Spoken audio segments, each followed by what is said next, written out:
1917 October 13 പോർച്ചുഗലിലെ Fathima എന്ന സ്ഥലത്ത് ഒരു വലിയ കൂട്ടം ആളുകൾ വന്നെത്തി. അന്നേ ദിവസം എന്തോ വലിയ മഹാത്ഭുതം സംഭവിക്കാൻ പോകുന്നു എന്ന് അവരെല്ലാവരും വിശ്വസിച്ചിരുന്നു. അവർ പറയുന്നു, ഇന്ന് സൂര്യന് ഭ്രാന്താവും എന്ന്. അങ്ങനൊന്ന് സംഭവിക്കാൻ ഒരിക്കലും സാധ്യതയില്ലാത്ത ഒരു സാഹചര്യമായിരുന്നു അപ്പോൾ. ഏതാനും ദിവസങ്ങളായി കോരിച്ചൊരിഞ്ഞ മഴയായിരുന്നു. കുറേ ദിവസങ്ങളായി സൂര്യനെ ഒന്ന് കണ്ടിട്ട് തന്നെ. അങ്ങനെയിരിക്കെ സൂര്യനെ ഭ്രാന്തി പിടിക്കുന്ന കാഴ്ച കാണാൻ എങ്ങനെയാണ് ആ കൂട്ടം ആളുകൾക്ക് സാധിക്കുക? പക്ഷേ അവരെ അത്ഭുതപ്പെടുത്തിക്കൊണ്ട് പെട്ടെന്ന് തന്നെ ആ മഴ അവസാനിച്ചു. മേഘാവൃതമായ ആകാശത്ത് സൂര്യൻ തിളങ്ങി നിന്നു. അവർ പറഞ്ഞതുപോലെ തന്നെ സംഭവിച്ചു. ഏവരെയും അത്ഭുതപ്പെടുത്തിക്കൊണ്ട് സൂര്യൻ നൃത്തം ചെയ്തു തുടങ്ങി. വിശ്വസിക്കാൻ തോന്നുന്നില്ല അല്ലേ? ഈ ഒരു കഥയ്ക്ക് അങ്ങനെ ഒരു കുഴപ്പമുണ്ട്. ഇത് നിങ്ങൾ വിശ്വസിച്ചില്ല എങ്കിൽ ഇനി പറയാൻ പോകുന്ന കാര്യങ്ങൾ നിങ്ങൾ ഒട്ടും വിശ്വസിക്കാൻ പോകുന്നില്ല. സൂര്യൻ അങ്ങോട്ടും ഇങ്ങോട്ടും നീങ്ങിയെന്ന് മാത്രമല്ല, സൂര്യൻ ഭൂമിക്ക് അടുത്തേക്കും പുറകിലേക്കും നീങ്ങിയതായും അവർ പറയുന്നു. ആ ഒരു മഹാത്ഭുതം കണ്ടത് ആയിരക്കണക്കിന് ആളുകളാണ്. ആ കാഴ്ചയ്ക്ക് പിന്നിലെ രഹസ്യം എന്തായിരുന്നുവെന്ന് ഇന്നും ആർക്കും അറിയില്ല. കയറിപ്പോരും ചങ്ങായിമാരെ ബേപ്പൂർ സുൽത്താന്റെ ദുനിയാവിലേക്ക്.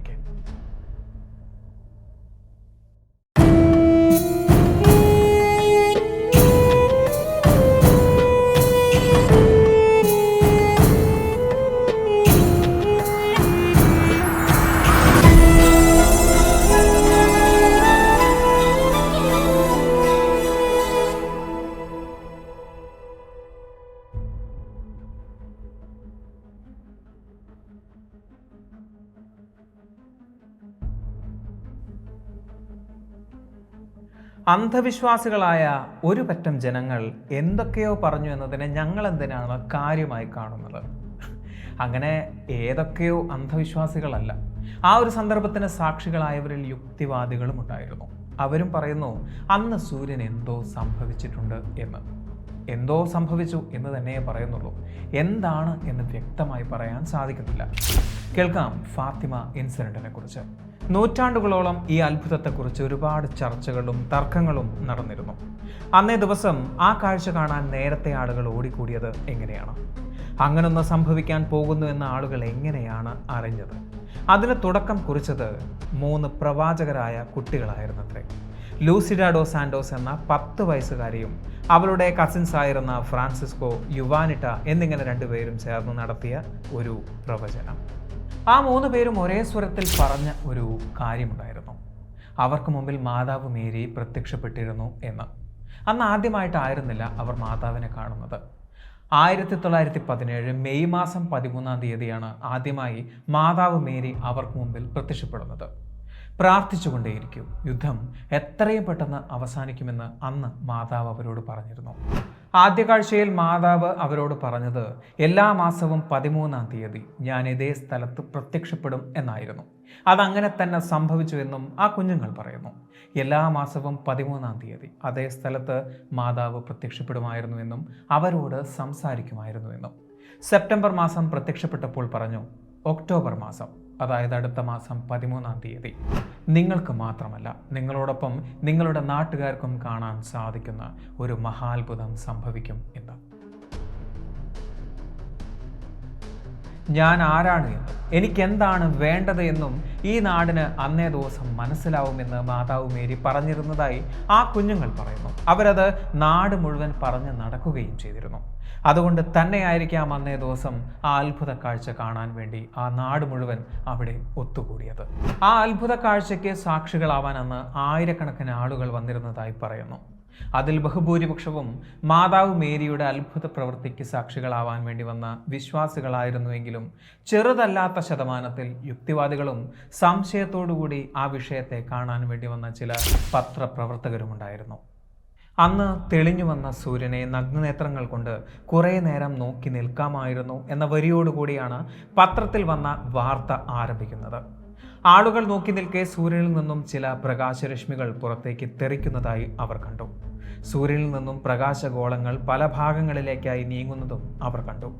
അങ്ങനൊരു കാഴ്ച അന്നുവരെ അവരാരും കണ്ടിട്ടില്ലായിരുന്നു. അല്പനേരത്തിന് ശേഷം സൂര്യൻ വലുതാവുന്നത് പോലെ അവർക്ക് തോന്നി. അത് വെറും തോന്നലായിരുന്നില്ല എന്നും സൂര്യൻ ഭൂമിയോട് അടുത്തു വരുന്നതായി അവർ കണ്ടിരുന്നുവെന്നും ആയിരക്കണക്കിന് സാക്ഷികൾ പറയുന്നു. ഏതാണ്ട് 10 മിനിറ്റോളം ആ ഒരു പ്രതിഭാസം നീണ്ടു നിന്നതായാണ് പറയുന്നത്.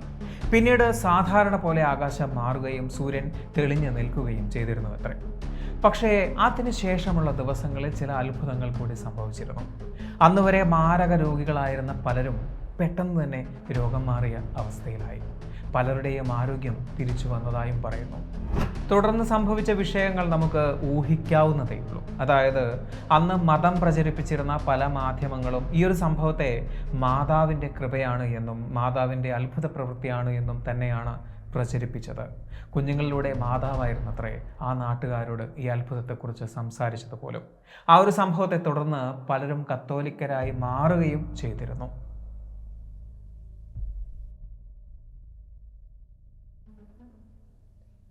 Meet Mr Avelino de Almeida. ജീവിച്ചിരുന്നുവെങ്കിൽ ഇപ്പോൾ ഏതാണ്ട് 152 വയസ്സ്. 1873 ജനിച്ചു. 1932 മരണപ്പെട്ടു. ഒരു പോർച്ചുഗീസ് പത്രപ്രവർത്തകനായിരുന്നു. നമ്മളിപ്പോൾ സംസാരിച്ച ഫാത്തിമ ഇൻസിഡൻറ്റ് നേരിട്ട് കണ്ട ഒരു വ്യക്തി കൂടിയായിരുന്നു. അന്ന് ആ ആൾക്കൂട്ടത്തിൽ നിങ്ങൾ വിശ്വാസികളോടൊപ്പമായിരുന്നോ അതോ യുക്തിവാദികളോടൊപ്പമായിരുന്നു? ഒരാൾ യുക്തിവാദി അല്ല എങ്കിൽ സമൂഹം സ്വാഭാവികമായും അയാളെ ഒരു വിശ്വാസിയാക്കി മാറ്റുമല്ലോ. അങ്ങനെയാണല്ലോ നാട്ടു നടപ്പ്. എന്നാൽ ഇവിടെ ഇദ്ദേഹം ഒരൽപ്പം വ്യത്യസ്തനാണ്. അദ്ദേഹത്തെ നമുക്ക് അഗ്നോസ്റ്റിക് എന്ന് വിളിക്കാം. അദ്ദേഹം ഒരു അന്വേഷകനാണ്. ഓ സെക്യൂലോ എന്ന തൻ്റെ പത്രത്തിൽ ആ അത്ഭുത കാഴ്ചയെക്കുറിച്ച് വിശദീകരിക്കാനായിരുന്നു അദ്ദേഹം അന്നേ ദിവസം അങ്ങോട്ടേക്ക് വന്നത്. കോരിച്ചൊരിയുന്ന മഴയെക്കുറിച്ചും ആ മഴ പെട്ടെന്ന് നിന്നതിനെക്കുറിച്ചും അതിനുശേഷം അവിടെ സൂര്യൻ ഉദിച്ചുയർന്നതിനെക്കുറിച്ചും സൂര്യൻ കാണിച്ച ചില ഭ്രാന്തൻ പ്രവൃത്തികളെക്കുറിച്ചും അദ്ദേഹം സത്യസന്ധമായിട്ട് തന്നെ വിശദീകരിച്ചിട്ടുണ്ടായിരുന്നു. യഥാർത്ഥത്തിൽ അന്ന് എന്തായിരുന്നു അവിടെ സംഭവിച്ചത്? സൂര്യൻ നൃത്തം ചെയ്തതായി അവലിനോ വിശദീകരിച്ചിട്ടില്ല. പക്ഷേ അദ്ദേഹം പറയുന്നു സൂര്യനിൽ നിന്നും അത്ഭുതപ്പെടുത്തുന്ന ചില പ്രകാശഗോളങ്ങൾ പലയിടങ്ങളിലേക്കും തെറിച്ചു പോയതിനെക്കുറിച്ച്, സൂര്യൻ ഭൂമിക്കടുത്തേക്ക് നീങ്ങി വന്നതുപോലെ തോന്നിയതിനെക്കുറിച്ചും ആ കാഴ്ച കണ്ട് ആളുകൾ ആർത്തു വിളിച്ച് ഓടിയതായും അദ്ദേഹം വിവരിച്ചിട്ടുണ്ട്. തുടർന്ന് അതേ വർഷം തന്നെ കാത്തോലിക് സഭ ഇതേക്കുറിച്ച് ഒരു അന്വേഷണം നടത്തിയതായും പറയുന്നു. അതിന് നേതൃത്വം വഹിച്ചത് ബിഷപ്പ് ഹോസെ ഡിസൽവയായിരുന്നു. ആ സംഭവത്തിന് സാക്ഷികളായ ഒരുപാട് പേരോട് അദ്ദേഹം സംസാരിച്ചു. അതിനായി വിശ്വാസികളെ മാത്രമല്ല അവിശ്വാസികളെയും അദ്ദേഹം തിരഞ്ഞെടുത്തതായും പറയുന്നു. നീണ്ട 13 വർഷത്തെ അന്വേഷണത്തിനും പഠനത്തിനും ശേഷം കത്തോലിക്കൻ സഭയും ഒരു തീരുമാനത്തിലേക്ക് എത്തി. അന്ന് അവിടെ എന്തോ സംഭവിച്ചിട്ടുണ്ട്. അതാരുടെയും തോന്നലായിരുന്നില്ല എന്നും. പക്ഷെ അവർ കണ്ടെത്തിയത് ഒരു കാരണമായിരുന്നു. ആ കാരണം ഇങ്ങനെയാണ്: ആ കുഞ്ഞുങ്ങൾ പറഞ്ഞത് യാഥാർത്ഥ്യം തന്നെയായിരുന്നു. അത് മാതാവ് മേരിയുടെ അത്ഭുത പ്രവൃത്തി തന്നെയായിരുന്നു എന്ന്. അതോടുകൂടി മാതാവ് മേരിക്ക് അവിടെ പുതിയൊരു അവതാരം കൂടി ജനിച്ചു, ലേഡി ഓഫ് ഫാത്തിമ എന്ന പേരിൽ. പോർച്ചുഗലിലെ ഫാത്തിമ എന്ന് ഇന്ന് ഗൂഗിളിൽ സെർച്ച് ചെയ്താൽ നമുക്ക് കാണാൻ സാധിക്കുന്നത് പള്ളിമേടകൾ നിറഞ്ഞ ഒരു പട്ടണമാണ്. പലരും ഇന്ന് അങ്ങോട്ടേക്ക് സഞ്ചരിക്കുന്നതും ഒരു തീർത്ഥയാത്രയുടെ ഭാഗമായിട്ടാണ്. അതുമാത്രമല്ല, പോർച്ചുഗലിലെ ഫാത്തിമയിൽ കാലുകുത്തുന്നവരുടെ മാറാരോഗങ്ങൾ വരെ മാറുന്നു എന്ന കഥകളും ഇന്ന് പരക്കുന്നുണ്ട്. ഇതൊരു പഴങ്കഥയായി നിലനിന്നിരുന്ന സാഹചര്യത്തിൽ 1951 അന്നത്തെ പോപ്പായിരുന്ന പോപ്പ് പയസ് 12 ആകാശത്തിൽ ഒരു കാഴ്ച കണ്ടു. സൂര്യൻ എന്തോ അത്ഭുത പ്രവൃത്തി നടത്തിയതായി. ആ ഒരു വാർത്ത കാട്ടുതീ പോലെയായിരുന്നു പരന്നിരുന്നത്. അതിനുശേഷം ലേഡി ഓഫ് ഫാത്തിമയുടെ കടാക്ഷത്തിന് വേണ്ടി അവിടേക്ക് പറന്നിറങ്ങിയവരുടെ എണ്ണം ലക്ഷങ്ങളാണ്. മാതാവിൻ്റെ കഴിവ് കൊണ്ടല്ലാതെ സൂര്യൻ്റെ ഭാഗത്തു നിന്നും എന്തായാലും ഇത്തരത്തിലൊരു പ്രവൃത്തിക്ക് സാധ്യതയില്ല. കാരണം സൂര്യനെ നമ്മൾ ഇന്നും ഇന്നലെയും കാണാൻ തുടങ്ങിയതല്ലല്ലോ. എങ്കിലും ആർക്കും വേണ്ടാത്ത ചില ശാസ്ത്രീയ വിശദീകരണങ്ങൾ ചില വില കുറഞ്ഞ യുക്തിവാദികൾ വിശദീകരിക്കുന്നുണ്ട്. എന്തായാലും ഒരു വഴിക്ക് പോകുന്നത് കൊണ്ട് അതുകൂടി ഒന്ന് വിശദീകരിച്ചേക്കാം. മഴ പെയ്ത് മൂടിക്കിട്ടിയ സാഹചര്യത്തിൽ പെട്ടെന്ന് സൂര്യൻ ഉദിക്കുന്ന ഒരു കാഴ്ച എന്ന് പറയുന്നത് ഒരു അത്ഭുത കാഴ്ചയൊന്നുമല്ല, പലപ്പോഴും നമ്മൾ കണ്ടിട്ടുള്ള കാഴ്ച തന്നെയാണ്. ആ സൂര്യന് ഒരു പ്രത്യേക വെളിച്ചവും ഉണ്ടാവാറുണ്ട്. ആ സമയത്ത് നമുക്ക് നഗ്നനേത്രം കൊണ്ട് സൂര്യനെ കാണാനും സാധിക്കും. അതും ഒരു അത്ഭുത പ്രവൃത്തിയുമല്ല, സാധാരണ നമുക്ക് കാണാൻ സാധിക്കുന്ന ഒരു കാഴ്ച തന്നെയാണ്. ഇതിനെ ക്ലൗഡ് ഫിൽട്ടർ എന്നാണ് പലപ്പോഴും നമ്മൾ വിശദീകരിക്കാറുള്ളത്. ഒരു കൂളിംഗ് ഗ്ലാസ് ഇട്ട് സൂര്യനെ കാണുന്നത് പോലെ നഗ്നനേത്രം കൊണ്ട് വെളിച്ചമുള്ള സൂര്യനെ നമുക്ക് കുറച്ചു നേരം കാണാൻ സാധിക്കും. മറ്റൊന്ന് സോളാർ സൈക്കിൾ, അതായത് ഓരോ 11 വർഷം കൂടുമ്പോഴും സൂര്യൻ്റെ പൊസിഷനിൽ വരുന്ന മാറ്റം. അതിൽ സോളാർ മിനിമം എന്നൊരവസ്ഥയും സോളാർ മാക്സിമം എന്നൊരവസ്ഥയുമുണ്ട്. സോളാർ മിനിമത്തിൽ കുഞ്ഞു സൂര്യനെയും സോളാർ മാക്സിമത്തിൽ ഒരൽപ്പം വലിയ സൂര്യനെയും നമുക്ക് കാണാൻ കഴിയും. സോളാർ മാക്സിമത്തിൽ സൂര്യനിൽ നിന്നും കൂടുതൽ സോളാർ ഫ്ലെയറുകൾ പുറംതള്ളാറുണ്ട്. ഒന്ന് അന്വേഷിച്ചാൽ മനസ്സിലാകും, സോളാർ സൈക്കിളിൽ 1917 വർഷം പകുതിയിൽ സൂര്യൻ അതിൻ്റെ മാക്സിമം വലുപ്പത്തിലായിരുന്നു എന്ന്. മൂടിക്കെട്ടിയ അന്തരീക്ഷത്തിൽ ഏതാനും ദിവസങ്ങളായി സൂര്യനെ കാണാതിരിക്കുമ്പോൾ പെട്ടെന്ന് സൂര്യൻ പൊന്തി വരുന്ന ഒരു കാഴ്ച, അതും അന്ന് വരെ കണ്ടിട്ടില്ലാത്ത വലുപ്പത്തിൽ സൂര്യനെ കാണുമ്പോൾ സ്വാഭാവികമായും സൂര്യൻ ഭൂമിയോട് അടുത്തു വരികയാണ് എന്ന് തോന്നുന്നതിൽ തെറ്റു പറയാൻ സാധിക്കില്ലല്ലോ. പക്ഷെ അതിനെ ഒരിക്കലും സൂര്യൻ നൃത്തം ചെയ്യുകയാണ് എന്നെങ്ങനെയാണ് പറയുക? അങ്ങനെ പറഞ്ഞിട്ടുണ്ടെങ്കിൽ മറ്റെന്തെങ്കിലും അവിടെ നടന്നിട്ടുണ്ടാവട്ടെ.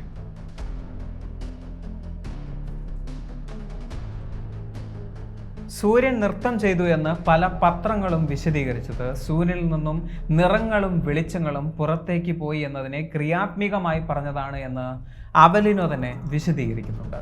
പലപ്പോഴും മേഘാവൃതമായ ആകാശത്ത് മഴ പെയ്തുകൊണ്ടിരിക്കുമ്പോൾ നിറങ്ങളും വെളിച്ചവും കാണാൻ സാധിക്കും. നമ്മളപ്പോൾ അതിനെ മഴവില്ല് എന്നാണ് പറയാറ്. പ്രത്യേകിച്ചും മേഘാവൃതമായ ആകാശമാണ് എങ്കിൽ ഒരല്പം കൂടി വ്യക്തമായി നിറങ്ങൾ നമുക്ക് കാണാൻ സാധിക്കും. അതോടൊപ്പം എയർ ബേസ്റ്റ് എന്നൊരു പ്രതിഭാസം കൂടി ഉണ്ടെങ്കിലും സൂര്യനിൽ നിന്നും ഉൽക്കകൾ പൊട്ടിത്തെറിക്കുന്നത് പോലെ നിറമുള്ള വെളിച്ചങ്ങൾ നീങ്ങുന്നതും കാണാൻ കഴിയും. ഒരുപക്ഷെ അതുവരെ കാണാത്ത അത്ഭുത കാഴ്ചയായി പലർക്കും തോന്നാവുന്ന ഒന്ന്. ഒരൽപ്പം ഭക്തിയും എന്തോ ഒരു വലിയ അത്ഭുതം നടക്കാൻ പോകുന്നു എന്ന ചിന്തയും കൂടി തലയിലുണ്ടെങ്കിലോ സൂര്യന് ഭ്രാന്തായി എന്ന് തന്നെയല്ലേ കരുതൂ. ഒരുപാട് കൗതുകങ്ങൾ നിറഞ്ഞ ആകാശരാത്രികൾ പോലും പലപ്പോഴും നമ്മളിൽ ബഹുഭൂരിപക്ഷം പേരും ശ്രദ്ധിക്കാറില്ല. അങ്ങനെയിരിക്കെ നമ്മൾ എങ്ങനെയാണ് പകലിലെ ആകാശക്കാഴ്ച കാണുന്നത്? നമ്മളെപ്പോഴും കണ്ട് രസിക്കുന്നത് വെയിലില്ലാത്ത സമയത്ത് ആകാശത്തുകൂടെ പാഞ്ഞു പോകുന്ന വിമാനങ്ങളും ജെറ്റിൻ്റെ പുകയും മാത്രമാണ്. അങ്ങനെയിരിക്കെ നമ്മൾ കാണാത്ത ചില കാഴ്ചകൾ പെട്ടെന്ന് കണ്ടാൽ അതൊരു അത്ഭുത കാഴ്ചയാണ് എന്ന് തോന്നുന്നതിൽ തെറ്റു പറയാൻ സാധിക്കില്ലല്ലോ. ഇനി ഇതൊന്നും വേണ്ട, ഇതിനെയൊക്കെ മാറ്റി നിർത്താം. ഒരു പരിധിയിൽ കൂടുതൽ സമയം സൂര്യനെ നമ്മൾ നോക്കി നിന്നാൽ നമുക്ക് റെറ്റിനൽ ഓവർ സ്റ്റിമുലേഷൻ എന്നൊരു അവസ്ഥയുണ്ടാകാമെന്ന് പഠനങ്ങൾ പറയുന്നു. ആ സാഹചര്യത്തിൽ പല കാഴ്ചകളും നമുക്ക് കാണാനും സാധിക്കും. മറ്റൊരു വിഷയം, ഈ ഒരു സംഭവം നടക്കുന്നത് ഒന്നാം ലോക മഹായുദ്ധത്തിൻ്റെ സമയത്താണ്. അതായത് ഓരോ മനുഷ്യനും ദൈവം ഉണ്ടായിരുന്നെങ്കിൽ എന്ന് ആഗ്രഹിച്ചു പോകുന്ന ഒരു സമയം. ആ സമയത്ത് 3 കുഞ്ഞുങ്ങൾ വന്ന് പറയുന്നു, അതായത് കള്ളം പോലും പറയാത്ത നിഷ്കളങ്കരായ 3 കുഞ്ഞുങ്ങൾ വന്ന് പറയുന്നു, ഞങ്ങൾ മാതാവിനെ നേരിട്ട് കണ്ടു, പ്രാർത്ഥിക്കുവാൻ എത്രയും പെട്ടെന്ന് യുദ്ധം അവസാനിക്കുമെന്ന് മാതാവ് പറഞ്ഞു എന്നും. സ്വാഭാവികമായും സന്മനസ്സുള്ള ഒരുപാട് പേരും ആഗ്രഹിക്കുന്ന കാര്യം തന്നെയല്ലേ ആ കുഞ്ഞുങ്ങൾ പറയുന്നത്. അവരതിൽ വിശ്വസിച്ചതിൽ തെറ്റു പറയാൻ സാധിക്കില്ലല്ലോ. അതവരുടെ പ്രതീക്ഷയല്ലേ. അത്രയും പ്രതീക്ഷയിൽ അവർ ആകാശം നോക്കി നിൽക്കെ അവരുടെ മനസ്സുകളും ആ ഒരു അത്ഭുത കാഴ്ചയ്ക്ക് ആഗ്രഹിച്ചിട്ടുണ്ടാവില്ലേ? ആ ആഗ്രഹമായി കൂടെ അവർ ആകാശത്ത് കണ്ടത്. പലപ്പോഴും ദൈവികമായ പ്രവൃത്തികൾ എന്ന് പറയുന്നത് നമ്മുടെ ഉള്ളിൽ ജനിക്കുന്ന ആഗ്രഹങ്ങൾ തന്നെയല്ലേ, അല്ലേ? അവരിൽ and the game is over. ഈ ഒരു വീഡിയോ നിങ്ങൾക്ക് ഇഷ്ടമായി എന്ന് വിചാരിക്കുന്നു. സുൽത്താൻ എപ്പോഴും പറയുന്നത് പോലെ സബ്സ്ക്രൈബുകൾ കൂമ്പാരമാകുമ്പോൾ പരിപാടി ഗംഭീരമാവും. അതുകൊണ്ട് സബ്സ്ക്രൈബ് ചെയ്യുക, അടുത്ത വീഡിയോയ്ക്ക് വേണ്ടി കാത്തിരിക്കുക. അതുവരെ